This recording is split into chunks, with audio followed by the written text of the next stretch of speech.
pemerintah sikat impor baju bekas. Setelah sempat heboh di tahun 2023, pelarangan pakaian bekas impor kembali mencuat. Menteri Keuangan Purbaya Yudi Sadewa bilang bakal melarang impor ilegal pakaian bekas dalam karung atau balpres. Tak hanya memenjarakan pelaku dan memusnahkan barang bukti baju ilegal, pemerintah juga akan menjatuhkan denda sebagai hukuman tambahan.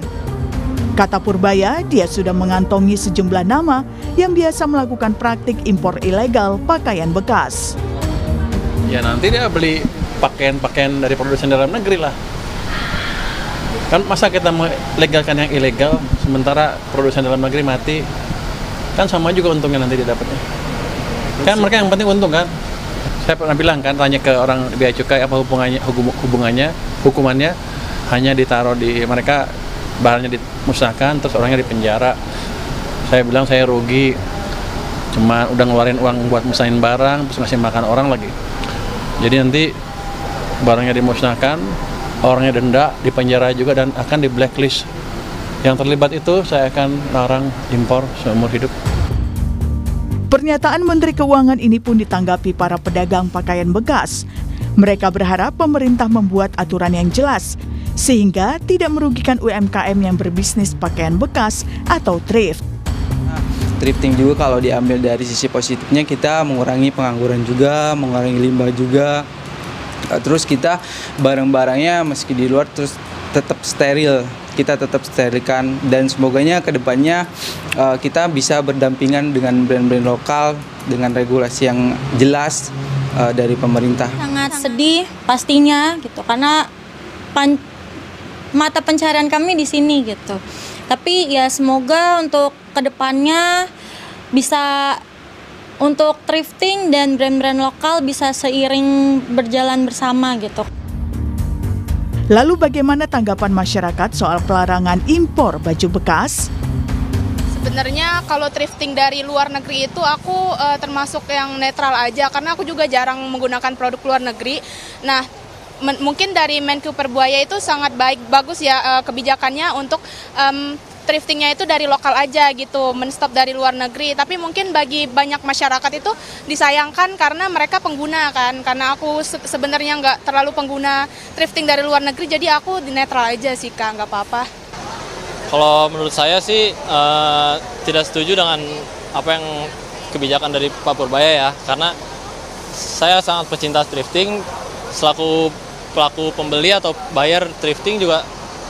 Kalau brand lokal kadang suka kalah dengan brand luar. Jadi menurut saya thrifting brand lokal masih kurang dari thrifting brand luar. Jadi dan juga lebih bagus dan lebih murah di brand lokal brand luar. Kalau menurut aku sayang banget sih, karena kan emang banyak anak-anak muda, terutama remaja-remaja yang seumuran aku tuh suka banget thrifting, apalagi emang model-modelnya tuh modis kan zaman sekarang. Jadi kalau bagi aku sendiri emang sayang banget sih untuk dihilangin mungkin. Lalu seperti apa pengawasan yang terbaik untuk kebijakan pelarangan impor ilegal baju bekas? Tim Liputan, Kompas TV. Saudara, setelah sempat heboh di tahun 2023, pelarangan pakaian bekas impor kembali mencuat. Menteri Keuangan Purbaya Yudi Sadewa bilang bakal melarang impor ilegal pakaian bekas dalam karung atau balpres. Bisakah kebijakan ini dilakukan di tengah minat pasar yang tinggi? Lalu pertanyaan selanjutnya, bagaimana pengawasan yang terbaik? Kita akan bahas bersama dengan sejumlah narasumber yang sudah hadir melalui sambungan daring. Sudah ada Direktur Eksekutif Asosiasi Pertekstilan Indonesia atau API, Mas Danang Girindrawardana. Kemudian ada Direktur Eksekutif KOR Indonesia, Pak Muhammad Faisal, serta ada anggota Komisi 6 DPR RI dari fraksi PDI Perjuangan, Pak Darmadi Durianto. Selamat pagi Bapak-Bapak, Assalamualaikum. Selamat pagi, waalaikumsalam warahmatullahi wabarakatuh. Ya. Oke, saya mau ke Pak Danang dulu. Pak Danang, Anda kan selaku Direktur Eksekutif Asosiasi Pertekstilan Indonesia.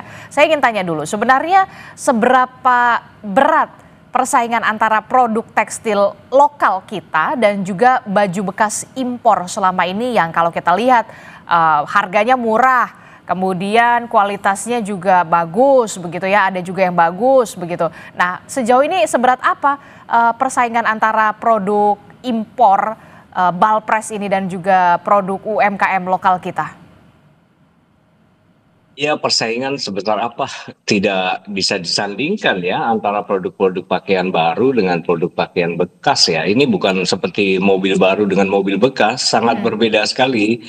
Kalau kita lihat dari persaingan dari tingkat harga ya sangat jomplang gitu. Maksudnya produk-produk pakaian bekas itu kan seperti barang sampah yang diimpor masuk ke Indonesia, yang kemudian sampah itu dipilih-pilih mana yang masih bisa digunakan, mana yang tidak, mana yang masih bisa dijual, mana yang kemudian menjadi limbah, kan begitu. Nah, ini harus menjadi satu perhatian kita, bukan hanya sekedar sebuah persandingan head to head atau apple to apple, sangat tidak bisa disandingkan begitu.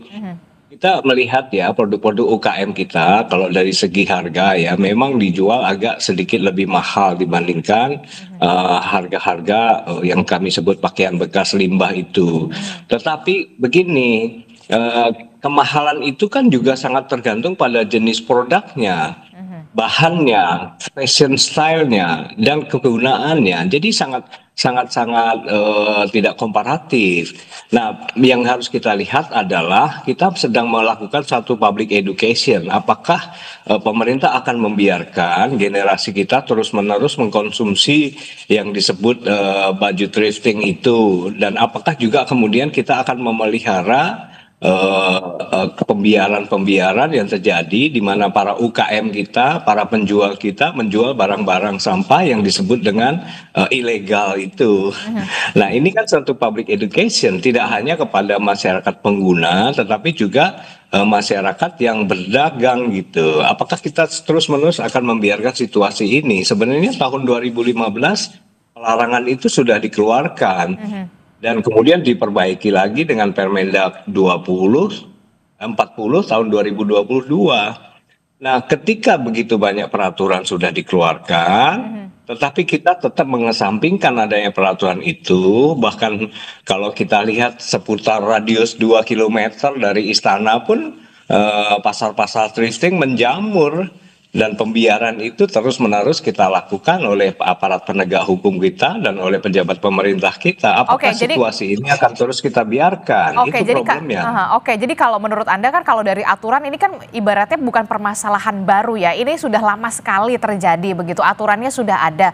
Itu artinya pengawasan memang tidak dilakukan atau seperti apa kalau menurut Anda?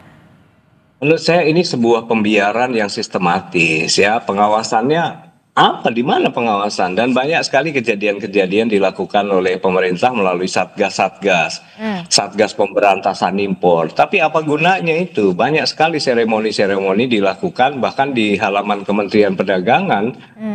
Begitu banyak balpres berisi baju-baju impor, baju bekas, dan terkadang juga ada isi baju baru di situ. Kemudian dilakukan pembakaran. Hanya itu yang terjadi. Kasihan para pedagang yang disita. Tapi importernya kan tidak pernah ditindak secara hukum. Tidak pernah sampai ke titik permasalahannya ya begitu ya. Hanya kemudian dimusnahkan, selesai sudah begitu di penjara. Tapi kemudian importirnya yang kemudian dalam tanda kutip pemainnya ini tidak pernah tersentuh. Begitu Anda ingin mengatakan? Betul. Dan ini sangat merugikan industri garmen Indonesia. Saya ke Pak Darmadi Duryanto yang selaku anggota Komisi 6 DPR RI fraksi PDI Perjuangan. Tadi kita sudah mendengar ada pembiaran yang sistematis. Nah, kalau dari Komisi 6 DPR RI, bagaimana pengawasan yang dilakukan DPR untuk bisa mengawasi atau pengawasan ini jangan sampai ada ungkapan ini pembiaran yang sistematis. Aturannya memang sudah ada, tapi kemudian pada kenyataannya masih seperti ini. Ya, kalau saya setuju bahwa aturannya sebetulnya memang sudah lengkap ya, dari Permendag, Permenkyu, kemudian juga Permenprin juga ya. Kesehatan, perlindungan konsumen, sudah banyak sekali aturannya dibuat sebetulnya. Memang ini masalahnya di implementasi, jadi implementasi penegakan hukumnya yang lemah, saya melihat begitu. Kita juga sering memberikan informasi dari DPR tentang baju bekas ini, thrifting ini.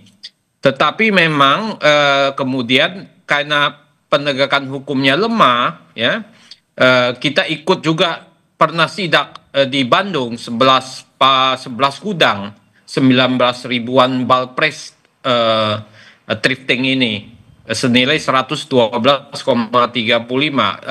DPR juga ikut melakukan sidak bersama Kementerian Perdagangan. Tetapi kemudian muncul lagi dan muncul lagi ya. Jadi ini memang masuk, saya pikir memang ada satu sindikat seperti yang dikatakan oleh Kementerian Keuangan, Menteri Keuangan bahwa ada mafia penyelundup tekstil thrifting ini yang bekerja. Waktu kami sidak itu ada 7 importer yang terlibat, disebutkan di sana, tetapi nggak pernah kita lihat muncul di lapangan siapa 7 importer ini yang melakukan impor baju bekas ini, dan kemudian ya hilang begitu saja beritanya. Nah, makanya pengawasan kita di dalam rapat dengan Menteri Perdagangan, kita selalu menekankan tentang barang-barang produk ilegal itu, terutama yang thrifting ini, karena ini kan jelas membunuh industri kecil menengah, membunuh UMKM yang ada di Indonesia ini. Industri tekstil ini banyak sudah yang tutup, tidak mampu bersaing ya. Bagaimana mau bersaing ya mereka? Ya ini sangat pengaruhnya luar biasa kepada para IKM, industri kecil menengah ini. Ini yang menjadi permasalahan. Maka kita memang juga meminta keseriusan dari Pak pemerintah. Satgas sudah dibuat, sudah dijalankan, sidak sudah dijalankan, tapi setelah sidak berjalan lagi, masuk lagi.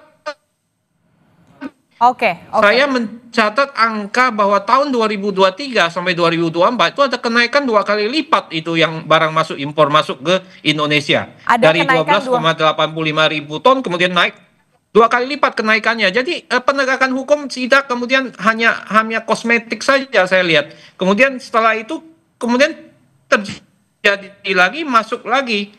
Ya, bahkan saya dapat kabar waktu kami habis sidak di Bandung itu, hari ini sidak, besoknya datang tronton masuk barang lagi ke gudang yang sama begitu. Jadi hal-hal seperti ini saya pikir harus ada keseriusan dari pemerintah.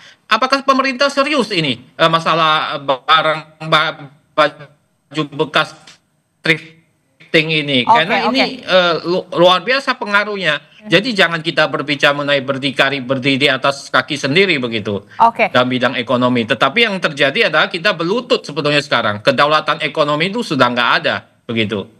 Saya mau ke Pak Faisal. Pak Faisal, bagaimana dengan penjelasan tadi sudah dikatakan oleh Pak Danang, kemudian juga ada dari DPR soal pengawasan begitu ya, yang kok ya satgasnya sudah ada, sudah dibentuk, tapi pakaian bekasnya sudah dilarang tapi tetap bisa ada, bahkan ada kenaikan 2 kali lipat tadi disebutkan bisa masuk ke Indonesia.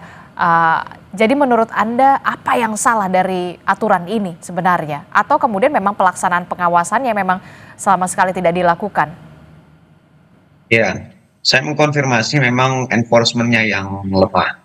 Saya mengkonfirmasi apa yang disampaikan oleh Pak Danang dan juga Pak Darmadi, karena sebetulnya kalau masalah ini sudah cukup lama ya.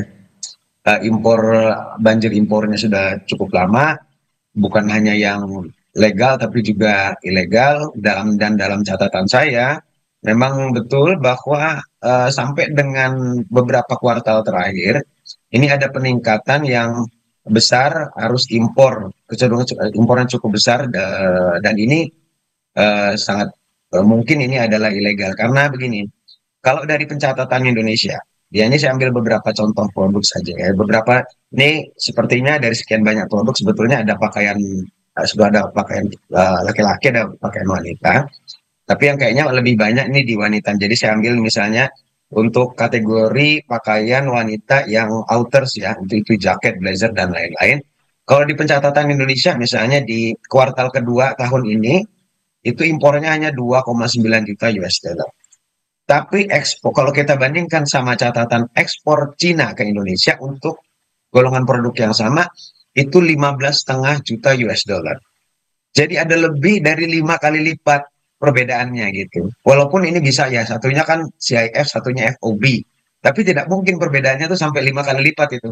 Gitu. Jadi memang ini ada kecenderungan, ada peningkatan memang impor secara ilegal. Dan ini bukan hanya di produk yang saya sampaikan tadi gitu ya. Di banyak produk pakaian yang lain itu juga besar gitu. Dan Kalau kita melihat yang legalnya saja, perbedaan harga itu memang sangat jauh ya. Yang kalau kita membandingkan yang legal saja antara yang diproduksi dalam negeri sama diproduksi Cina, itu yang diproduksi Cina itu bisa 50-60% dibandingkan harganya, dibandingkan dengan harga di dalam negeri. Nah, apalagi yang ilegal. Ah, Nah, jadi apalagi dengan demand permintaan di dalam negeri itu kan besar untuk besar banget. murahnya.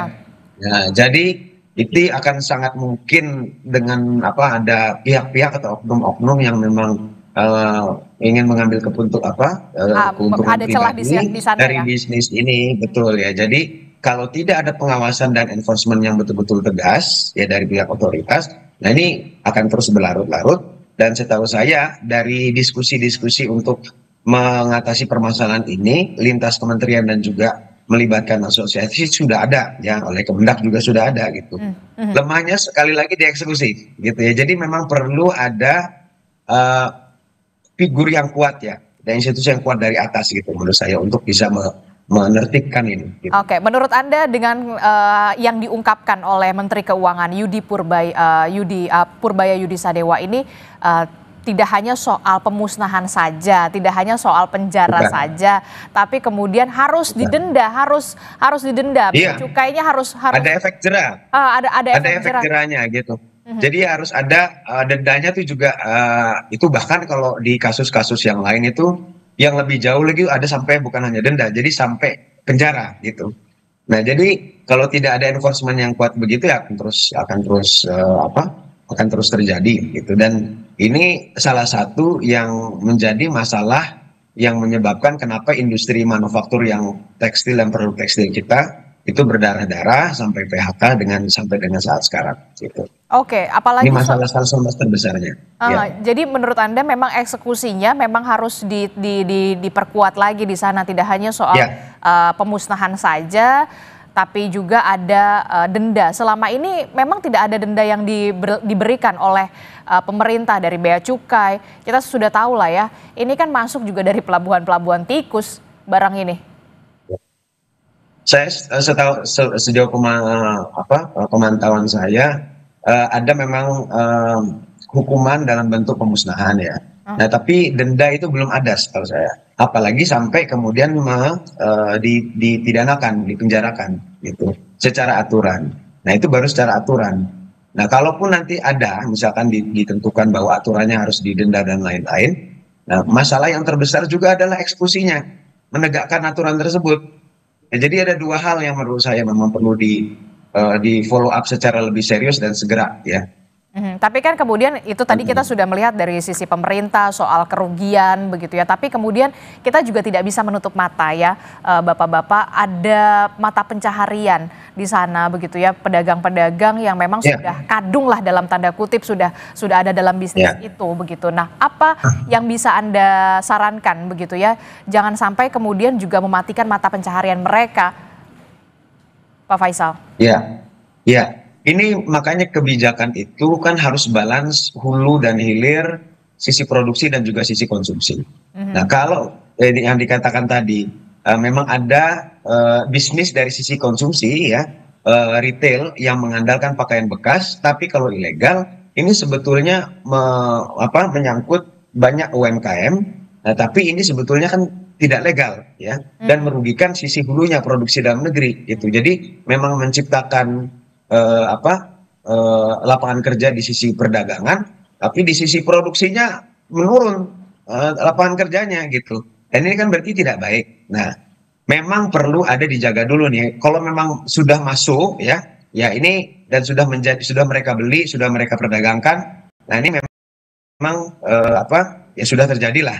Nah, tapi kalau kemudian sudah ada aturan untuk kemudian menahan produk ilegal, maka yang UMKM ini kan bisa diarahkan untuk kemudian mengambil pasokan produk-produk baik itu baru maupun bekas tapi dari dalam negeri gitu. Nah, ini kan berarti harus ada langkah ikutan yang lainnya untuk menyelamatkan UMKM yang di retail ini gitu. Termasuk juga soal pembaharuan regulasi, menurut Anda perlukah ini? Oh iya, jelas tadi saya sampaikan juga kan kalau dari sisi enforcement-nya memang perlu ada regulasi yang secara tegas menyebutkan bahwa memang ada hukuman yang lebih berat ya bagi pelakunya gitu. Dan denda atau bahkan mungkin yang lebih berat dari itu. Dan yang kedua juga adalah bagaimana regulasi yang sifatnya bukan hanya enforcement tapi juga memberikan insentif supaya ada sektor retail yang selama ini mungkin bergantung pada pakaian impor, baik legal maupun ilegal. Ini kemudian tumbuh suplainya juga dari dalam negeri. Tentunya ini ada bauran kebijakan insentif dan disinsentif. Nah, supaya mereka tetap tumbuh ini sebetulnya retailnya ini, tapi dengan mengambil pasokan dari dalam negeri. Gitu. Oke. Kita nanti akan lihat apakah dengan adanya ketegasan regulasi dari pemerintah, dalam hal ini adalah dari Menteri Keuangan Purbaya Yudi Sadewa yang ibaratnya ya menggetok begitu ya soal importir barang bekas ini, apakah ada jaminan industri tekstil di kita, lokal kita begitu ya dalam negeri itu bisa tumbuh dengan normal dan juga dengan cepat, dan apa yang bisa dilakukan oleh DPR untuk mendorong ini semua. Tapi kita akan temukan jawabannya sesaat lagi Bapak-bapak, usai jeda kami akan kembali.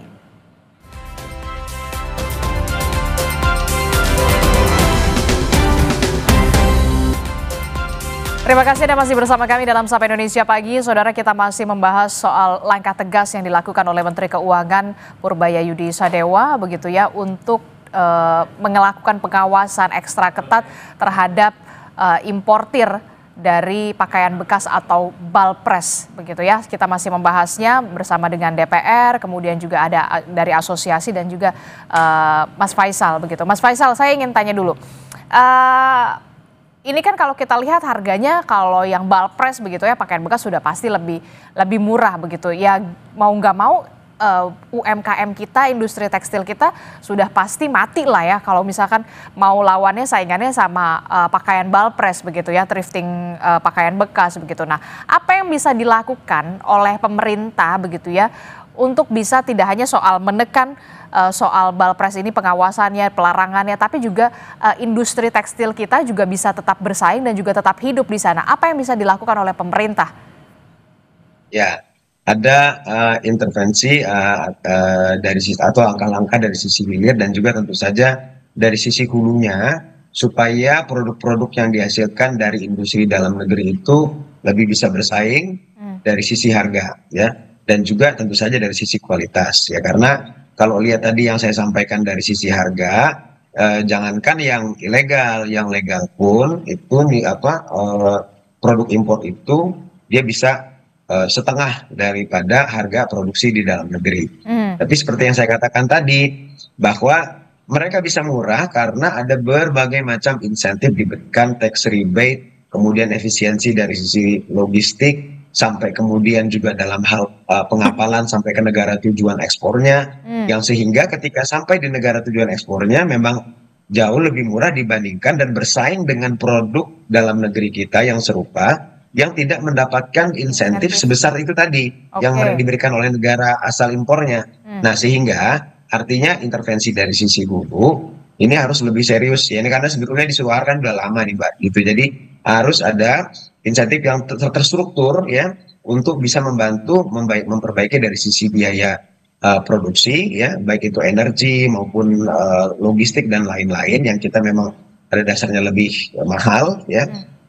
Tapi di sisi yang lain juga memang perlu mengatur dari sisi akses pasarnya, terutama di dalam negeri. Karena competitiveness dari sisi harga juga bergantung pada volume pasarnya. Kalau volume pasar di dalam negeri yang besar ini tidak dijaga, ya itu kita juga akan kehilangan juga itu competitiveness-nya gitu. Jadi gini. Kita kan sudah meneliti ini lama. Ini kita bicara pakaian bekas. Kalau sisi sistem hukum, kita lihat substansi hukumnya udah cukup sebetulnya, tidak ada masalah. Ini kan ada masalah di struktur hukumnya APH. Kemudian dari budaya. Ini loh, ini pakaian bekas ini nggak bisa dibandingkan dengan barang jadi memang. Jadi pakaian bekas ini, barangnya ini murah karena bekas kan. Betul. Kalau kemudian disuruh bersaing dengan pakaian bekas, udah nggak mungkin bisa. Jadi ini ada pergeseran behavior dari masyarakat karena tekanan ekonomi, itu mereka membeli pakaian bekas karena murah. Karena itu nggak bisa disaingin dengan barang-barang baru yang diproduksi oleh IKM. Nah, ini dua hal yang berbeda. Jadi apapun yang dilakukan, kalau untuk pakaian bekas, ya memang penegakan hukum harus berjalan. Kalau enggak, bagaimana kalau mereka masuk? Nggak mungkin bisa dilawan karena harganya murah. 1 kilo itu saya lihat dijualnya hanya 15.000 di tingkat grosir sampai 20.000. Itu kalau dibagi 4 itu cuma 3 ribuan per piece tergantung jenis produknya. Nah, ini kemudian ini para distributor ini bermain dan tidak kena sanksi hukum. Kenapa? Mereka selalu lepas gitu. Jadi permasalahannya memang di penegakan barang hukum bekas ini nggak bisa kalau kita mau bicara barang baru dari negara lain masuk ke Indonesia, itu beda lagi. Itu ada dumping, ada hal lain yang membuat daya saing kita lemah. Tapi kalau kita mau bicara pakaian bekas hari ini, memang nggak bisa bersaing karena memang ya masyarakat membelinya karena faktor harga murah, kemudian kalau ada barang branded di situ, barang bermerek, sehingga apa? Sehingga ya kalau dibiarkan masuk, ya tetap saja itu mengganggu dan akan membunuh IKM yang ada begitu. Jadi nggak mungkin. Apapun yang kita lakukan dengan substansi hukum itu juga nggak akan menolong karena memang nggak bisa dilawan, dua hal yang berbeda, produk bekas dengan produk baru begitu. Jadi DPR itu sudah banyak bahas kalau untuk melindungi industri kecil menengah. Kalau saya lihat kita kalau melindungi industri kecil menengah itu barang-barang baru, persaingannya dan barang baru, kita bentuk, sekarang kita lagi buat RUU pertekstilan. Lagi dibahas di badan legislasi. Itu memang udah cover dari hulu sampai hilir. Tapi kalau ditanya pertanyaannya, apakah dengan undang-undang ini lahir kemudian bisa bersaing dengan pakaian bekas? Ya nggak bisa juga. Kalau mereka tetap bisa masuk, ya tetap nggak bisa bersaing. Karena dua hal yang berbeda. Jadi ini dua hal yang berbeda, ini yang harus dipikirkan bagaimana penegakan, mana betul itu Pak Purbaya itu di situ. Ada mafia itu diberantas dulu. Apakah tahu mafianya? Tahu. Pemainnya siapa? Tahu semua. Tetapi kenapa lolos terus? Itu yang jadi permasalahan. Jadi kalau dihadapkan ini terus berlanjut, ada perubahan perilaku, itu nanti masyarakat itu akan, kalau itu masuk barang thrifting ini akan semakin banyak. Dan terbukti kan 2023 ke 2024 sudah naik 2 kali lipat begitu. Nah, itu kira-kira begitu. Oke. Karena memang tidak apple to apple begitu ya, membandingkan pakaian bekas. Tidak apple to apple. Dengan industri tekstil kita begitu ya, dari segi harga aja udah nggak masuk di kantong begitu ya. Nah, kalau kita sekarang mau bicara ke produk baru, lain lagi ceritanya, itu betul. Bisa. Tapi kalau ini lawan kita bicara hari ini sekarang tentang pakaian bekas, ini nggak bisa dilawan. Jadi Anda setuju? Behavior konsumen, perilaku itu sudah lari ke sana cukup banyak sekarang karena tekanan ekonomi kan, daya beli ekonomi. Tapi apa yang bisa dilakukan? Ya sekarang penegakan hukum aja sudah. Oke, jadi Anda sangat setuju apa yang dilakukan atau diungkapkan oleh Menteri Keuangan Purbaya Yudi Sadewa untuk menghabisi dalam tanda kutip mafia-mafia importer pakaian bekas ini ya? Betul. Jadi kemarin saya baru FGD dengan 7 asosiasi di DPR. Mereka bilang kami udah tutup, sampai mesin-mesin juga semua udah dijual dikiloin, ya. Jadi di Bandung itu ada wilayah yang dulunya kota tekstil, ya sekarang sudah rusak, 70% sudah tutup. Salah satu faktornya barang-barang bekas ini. Jadi kalau ini biarkan masuk terus, ya habis juga. Karena ada pergeseran perilaku dari masyarakat untuk membeli barang-barang thrifting. Dari mana taunya? Dari barang yang masuk, yang disodorkan oleh asosiasi itu, ada kenaikan 2 kali lipat dari tahun yang berbeda. Dan ini sesuatu yang memang sulit dilawan begitu. Jadi ya itu. Nah ini yang saya bilang rapuhnya kedaulatan ekonomi kita. Orang dari negara maju mengekspor barang bekas untuk kita pakai di sini. Nah ini rusak ini memang kalau kayak gini diteruskan. Apakah pemerintah tahu nggak Bu? Mbak? Tahu, dalangnya, distributornya tahu semua. Kemarin kita tangkap, kita gerebek 7 distributor itu udah ada namanya. Tahu, tapi besoknya datang lagi, masuk lagi. Ya itu masalah, itu yang harus dicari akar permasalahannya. Nah itu tugas pemerintah untuk melakukan itu begitu. Oke, saya ke Pak Danang. Pak Danang, apa yang ingin Anda sampaikan dan Anda suarakan mewakili ya, industri tekstil ya. kita begitu ya? Kalau tadi kalau dari DPR ya penegakan hukumnya saja yang memang harus dilakukan begitu, karena memang tidak apple to apple, nggak mungkin begitu ya? Ya, setuju. Jadi kita jangan berpikir tentang produksi regulasi lagi ya. Kita udah perlu dengan aturan-aturan yang begitu banyak sehingga sangat jelimet. Yang penting tuh implementasi dari regulasi itu. Jadi kalau kita berpikir mundur untuk membentuk regulasi-regulasi baru ya kita akan kehilangan langkah terlalu panjang, belum lagi proses harmonisasi. Tapi kami setuju inisiatif DPR yang disampaikan Pak Darmadi tadi terkait RUU Pertekstilan. Ini menjadi sangat penting karena semuanya bisa dikoordinasi dengan satu payung undang-undang. Nah, masalahnya sekarang adalah implementasi dan penegakan hukum. Jadi kita itu happy ya, udah 5 tahun terakhir ini industri thrifting kalau disebut dengan industri ya, proses penjualan thrifting ini kan seolah-olah memang dibiarkan gitu. Dan kita butuh atensi pemerintah untuk mengantisipasi hal itu. Contoh ya, di kementerian atau di pemerintahan yang lalu kan terkesan begitu abai dengan adanya thrifting yang begitu menjamur. Bahkan importirnya pun tidak pernah tersentuh hukum. Yang berani disentuh pemerintah itu kan cuma pedagang-pedagang kecil, pemilik gudang-gudang kecil. Masalahnya adalah kita saat ini butuh sebuah terobosan yang bersifat penegakan hukum. Nah, kita tuh happy dengan Pak Purbaya, menteri yang gila saat ini, yang berani cuci piring dari masalah-masalah peninggalan lama. Nah, orang-orang seperti ini yang kita butuhkan duduk di kabinet kita untuk berani menerobos pola-pola lama yang selama ini terkesan kebal dengan penegakan hukum.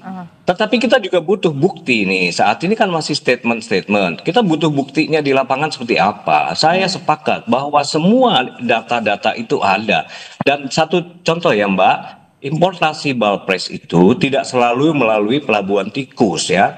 Ada 1.800-an pelabuhan tikus menjadi alasan untuk teman-teman di Bea Cukai, untuk para polisi laut, untuk penegak hukum menjadi alasan mereka tidak mampu untuk memonitor 1.800 pelabuhan tikus. Salah. Ada banyak Balpres itu diimpor melalui kontainer-kontainer besar. Termasuk dalam kontainer rombongan mix kontainer borongan, dan itu ada di depan mata masuk melalui pelabuhan-pelabuhan formal. Dan teman-teman kita di Bea Cukai tahu bahwa itu Balpres berisi pakaian baru, pakaian bekas, semua yang digabung satu ke situ. Artinya kemudian apa? Ya di depan mata terjadi begitu jelas pembiaran-pembiaran yang dilakukan oleh saudara-saudara kita aparat penegak hukum. Nah, inilah apapun regulasi yang akan dibentuk dengan satu pendekatan baru, kalau implementasi dan penegakan hukumnya setengah hati, ya korbannya masyarakat dan dunia industri. Kita secara sadar telah membiarkan masyarakat mengkonsumsi produk-produk yang dikategorikan ilegal, dan kita membiarkan hal itu. Ini kekeliruan kita yang sangat besar. Karena kita tidak berhasil, atau aparat penegak hukum kita tidak berhasil melakukan suatu upaya tindakan hukum. Kami bilang ini sistematis, benar sistematis. Coba lihatlah 5 tahun terakhir aja lah, angka itu terus meningkat gitu. Dan tidak ada pengurangan sedikit pun yang dilakukan melalui pendekatan-pendekatan regulatif atau pendekatan-pendekatan yang bersifat penegakan hukum. Peningkatan itu mencerminkan bahwa kita membiarkan, ya kan? Contoh dulu ya, kita pernah menghadapi masalah-masalah ilegal DVD bajakan gitu. Kita banyak sekali kan. Dulu kita bahkan ditegur produksi DVD bajakan, Blu-ray bajakan. Terus kemudian terdapatlah suatu upaya penegakan hukum. Akhirnya kemudian di mall-mall yang dulu banyak sekali dijual CD dan DVD itu mengurangi. Berkuranglah penjualan produk-produk CD bajakan itu. Tetapi di masalah thrifting, masalah pakaian ini tidak terjadi gitu. Dan bahkan pakaian-pakaian baru sekarang menyelinap di antara pakaian bekas. Nah, kalau ini terus-menerus terjadi kita biarkan, maka industri UKM kita, industri garmen kita, kemudian merembet ke industri tekstil kita, kemudian merembet lagi ke industri benang, merembet lagi ke industri chemical kita jatuh karena masalah pembiaran-pembiaran yang sistematif macam ini. Ibu perlu perhatikan, dalam 3 tahun, 4 tahun terakhir, kita sudah kehilangan 58 pabrik industri menengah ke hilir, jatuh mereka. Dan 60 pabrik di sektor hulu.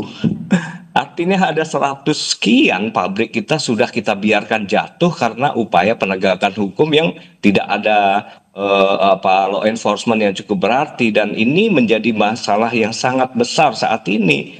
Kenapa terjadi begitu masif situasi ini? Bukan masalah regulasi, tapi masalah penegakan hukum dan konsistensi pemerintah untuk mengkawal kebijakan atau regulasi yang dia sudah lahirkan. Jadi kembali kemana? Bukan kami para produsen, bukan kami di industri yang keliru, tetapi pemerintah lah yang sudah melakukan setting begitu banyak peraturan, tetapi peraturan itu di bawah kasur aja, tidak dilakukan satu tindakan di lapangan.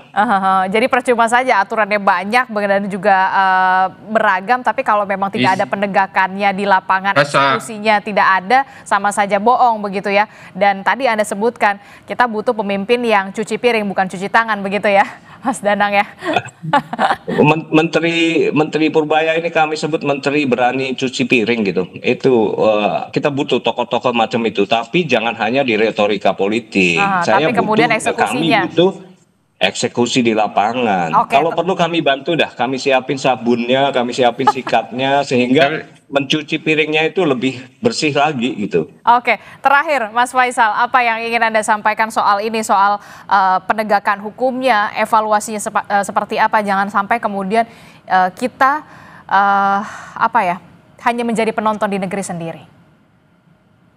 Yang jelas itu yang sangat penting tadi disampaikan Pak Danang itu adalah bukti dalam hal enforcement-nya ya. Jadi sudah ada memang statement, komitmen secara statement ya untuk kemudian memberantas. Nah, tapi yang dibutuhkan tentu saja bukti, karena selama ini bukti itu ya, bukti actionnya itu yang kurang gitu. Dan dari kasus ini kita semestinya juga belajar bahwa ketika kita dihadapkan sekarang ekonomi kita dengan permasalahan kelangkaan penciptaan lapangan pekerjaan, sesungguhnya menciptakan lapangan pekerjaan itu tidak lepas dari berbagai macam aspek, termasuk dalam kasus ini adalah penegakan hukum terhadap impor ilegal. Itu jadi satu itu. Ya, jadi dampaknya luar biasa menurut saya ini, sampai kepada masalah penurunan daya beli kita juga, itu bagian dari itu juga, dan penciptaan lapangan pekerjaan yang selama ini masih menjadi PR besar dari 1 tahun pemerintahan Prabowo Gibran gitu. Terakhir saya ke DPR. 3 poin Pak Darmadi, 3 poin krusial yang menurut Anda harus segera dilakukan oleh pemerintah. Tidak hanya soal penegakan hukum, tapi juga dari sisi DPR pengawasannya akan seperti apa? Silahkan, singkat saja. Ya, di samping penegakan hukum, saya pikir untuk pengamanan juga kita butuh strategi yang jitu untuk membasmi produktif thrifting ini. Jadi saya ikut sidak ini. Saya ikut sidak dengan Pak Menteri Perdagangan. Kemudian saya teliti. Memang ada celah yang ditinggalkan. Begitu habis sidak, kemudian tidak ada tindakan, kemudian hanya kayak di polis lain begitu. Jadi saya mendapat pelajaran penting dari para asosiasi. Ya, kamu mau berantas, itu pakaian bekas yang didatangkan itu harus pakai dibor semua. Itu kan contoh-contoh tindakan yang cerdik gitu. Jadi dibor aja semua sehingga tidak bisa dijual kembali gitu. Ini ada hal-hal pemberantasan yang penting ya.